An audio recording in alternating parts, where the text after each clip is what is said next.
Olá, alunos. Professora Marinês, do Colégio Dois Vizinhos. Farei uma breve revisão sobre o conteúdo eletrostática, o conteúdo para a prova do dia 26 de maio. Tá. Iniciando então a revisão, falar um pouquinho sobre carga elétrica, né? Quando aconteceu a descoberta da carga elétrica? Nós temos aí, pelo mapa mental, vocês podem ver que as primeiras descobertas com relação à carga elétrica datam de antes de Cristo, né? Tales de Mileto, na Grécia Antiga. Tales teria verificado que ao ser esfregado em algum tecido um pedaço de âmbar, que seria uma resina vegetal, este adquiria o estranho poder de adquirir ou de atrair fragmentos de objetos leves, né? Como, por exemplo, quando ele rebanhava as ovelhas, ele percebia que a ponta da sua bengala, né, que tinha material metálico, atraía a resina fóssil, né?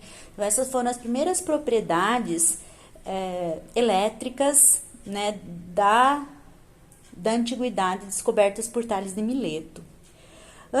Muitos anos mais tarde, a segunda fase dessa história começou com William Gilbert, já na Idade Média. William Gilbert, físico e médico da Rainha Elizabeth I da Inglaterra. Ele retomou as experiências de Tales e, com base na palavra grega electron, que significa âmbar, criou o termo elétrico e seus derivados, né? Então, veja, passaram-se muitos séculos desde as descobertas de Tales de Mileto para que William Gilbert aperfeiçoasse a descoberta com relação à eletricidade do âmbar, né? Bom, percebe-se então, através dessas descobertas de Tales de Mileto, depois de Gilbert, que todos os corpos são constituídos de átomos, né? Hoje sabemos que o núcleo do átomo é constituído de nêutrons, que são partículas sem carga elétricas. Além dos nêutrons, os núcleos atômicos são constituídos de prótons, que são partículas portadoras de carga positiva. O átomo é eletricamente neutro por possuir prótons e elétrons em quantidades iguais. Então, o átomo por si só, ele é considerado um corpo neutro, né? Porque ele possui a mesma quantidade de prótons, a mesma quantidade de elétrons. Muito bem. Com isso, então, após as descobertas sobre o átomo, nós temos aqui o princípio de Dufay, né? Que é a atração e a repulsão. O princípio de Dufay fala que cargas de sinais opostos se atraem e cargas de sinais iguais se repelem, né? Positivo com positivo ou negativo com negativo, elas se repelem, ocorre a repulsão. E cargas de sinais contrários, ocorre a atração. Com isso, nós definimos aqui as forças de atração ou de repulsão. Vou fazer um parênteses agora para falar um pouquinho sobre os 3 processos de eletrização, tá? Então, na natureza, nós temos os processos de eletrização atrito, por contato e por indução. Quando que ocorre uma eletrização por atrito? Quando 2 substâncias são atritadas, ocorre a migração de elétrons de uma para outra. A que recebe elétrons adquire carga elétrica negativa e a outra perde elétrons, adquire carga elétrica positiva. Eletrizado positivamente ou eletrizado negativamente. Já a eletrização por contato é quando 2 corpos são encostados ou ligados por fios, pode haver passagem de elétrons de um para o outro. Esse tipo de eletrização só acontece se os corpos e os fios são condutores e não isolantes, tá? Então, se nós temos um fio condutor, ocorre a eletrização por contato. Agora, se nós tiver um fio isolante, não vai ocorrer, né? O isolante não permite a passagem das cargas elétricas.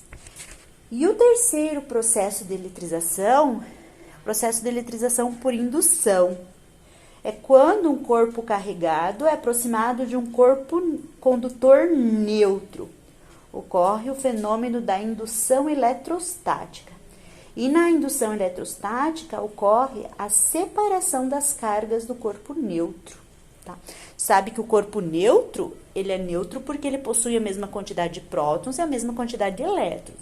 Então, na indução, quando eu aproximo o indutor do induzido, ocorre, nesse caso, a separação das cargas elétricas, tá?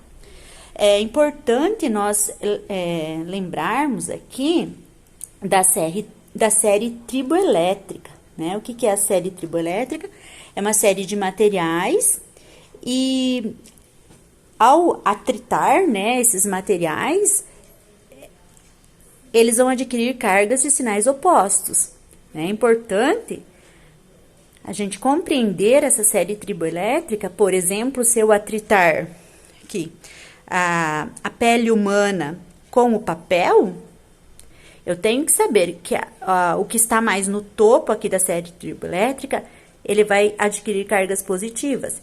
E o que está mais abaixo da série triboelétrica, ele vai adquirir cargas elétricas negativas, né?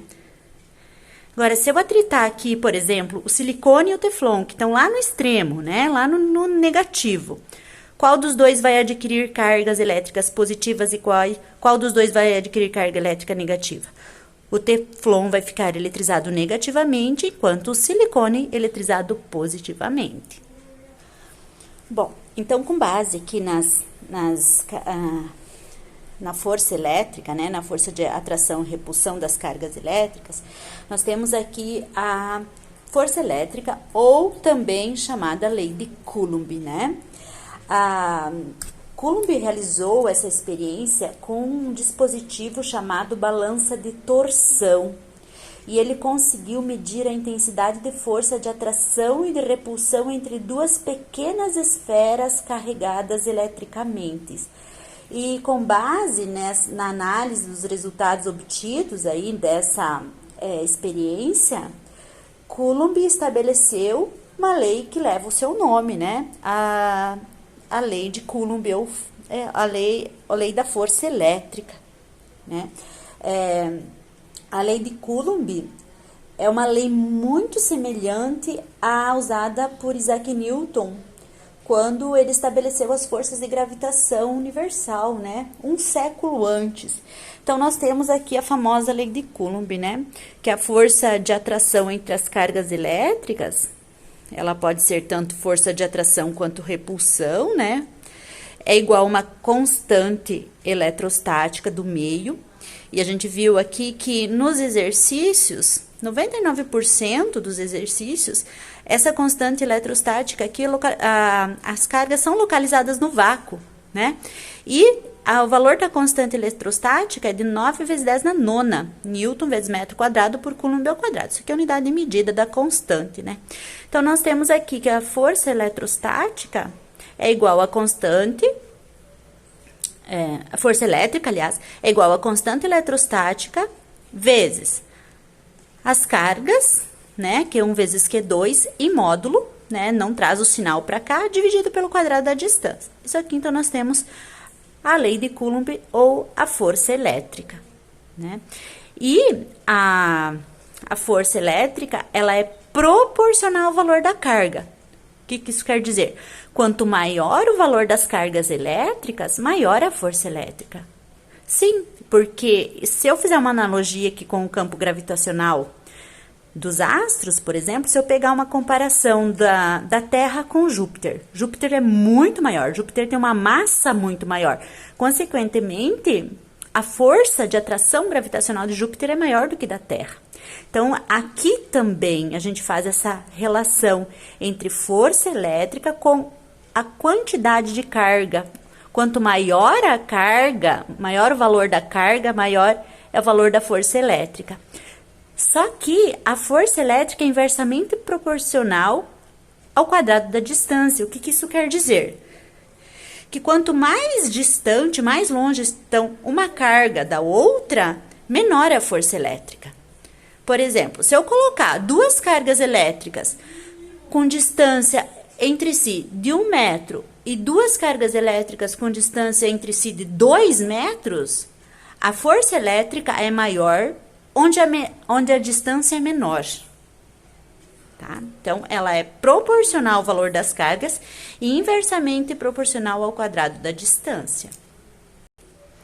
E aqui na força elétrica, cabe um exercício semelhante da aula 4, exercício 2, né? Para construir o gráfico, lembram desse exercício? Claro que lá na aula 4 vai pedindo para construir o gráfico do campo elétrico, mas é a mesma proporção aqui para a força elétrica, tá?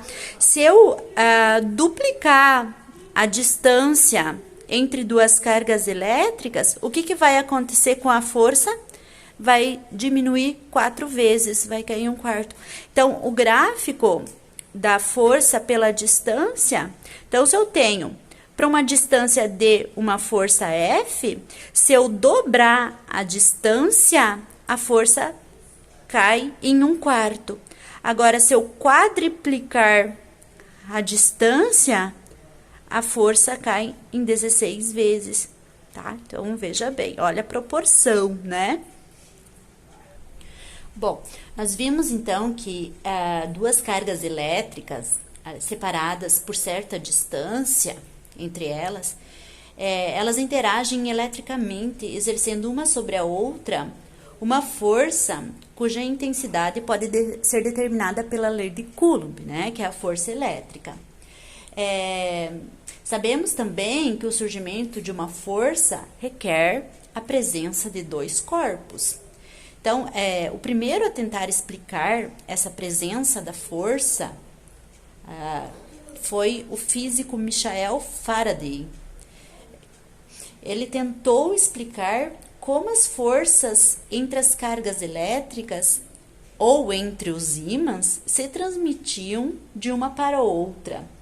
E ele imaginou que o espaço entre elas estava repleto de alguma coisa capaz de empurrar ou puxar as cargas.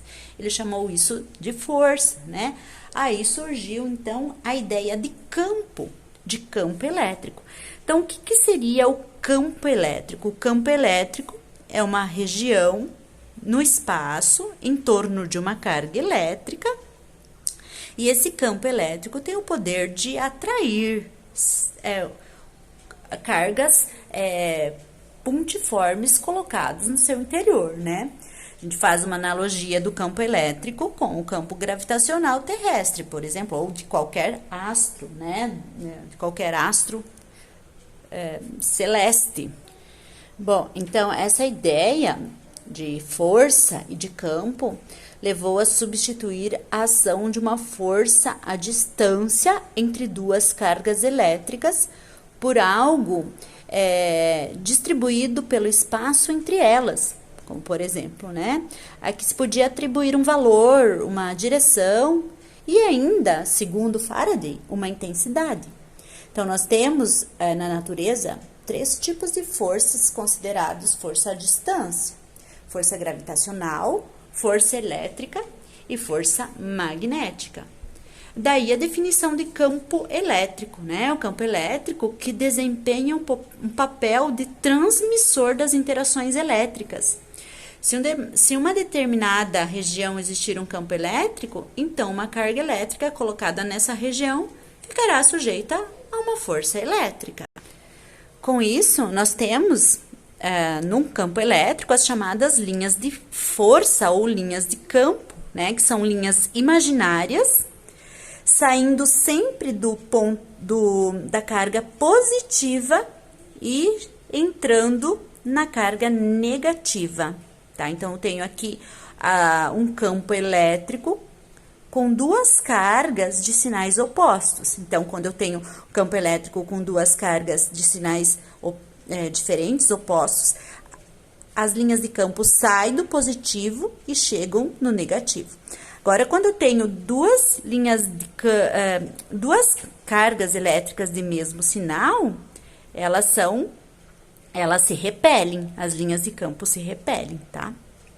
Então, nesse caso aqui, as linhas de força do campo elétrico gerado por 2 cargas elétricas pontuais positivas de mesmo valor divergem, ou seja, as linhas de força geradas por uma carga não se encontram de nenhuma forma eles não se encontram. E além desse campo elétrico, nós temos, desses campos elétricos de cargas aqui, nós temos o campo elétrico uniforme, né? Deixa eu achar aqui uma figurinha do campo elétrico uniforme aqui. Aqui nós temos um campo elétrico uniforme. Num campo elétrico uniforme, em qualquer dos pontos aqui no interior do campo elétrico, a intensidade do vetor campo elétrico é sempre a mesma, tá? Diferente desse tipo de campo elétrico aqui. A intensidade do vetor campo elétrico próximo à origem é maior do que nas extremidades. Tá? Com isso, nós podemos calcular o campo elétrico, né? O campo elétrico nós calculamos aqui pela constante eletrostática vezes a carga geradora do campo elétrico dividido pelo quadrado da distância. O campo elétrico, ele não depende de uma carga de prova, tá? Então, eu não preciso de uma carga de prova para entender ou para definir que aí possui ou está presente um campo elétrico. Bom, o vídeo já está extenso, acho que era isso a revisão do conteúdo eletrostática para a prova da semana que vem, tá? Espero que tenha ajudado, que seja útil para sanar as dúvidas de vocês. Abraço, até a próxima.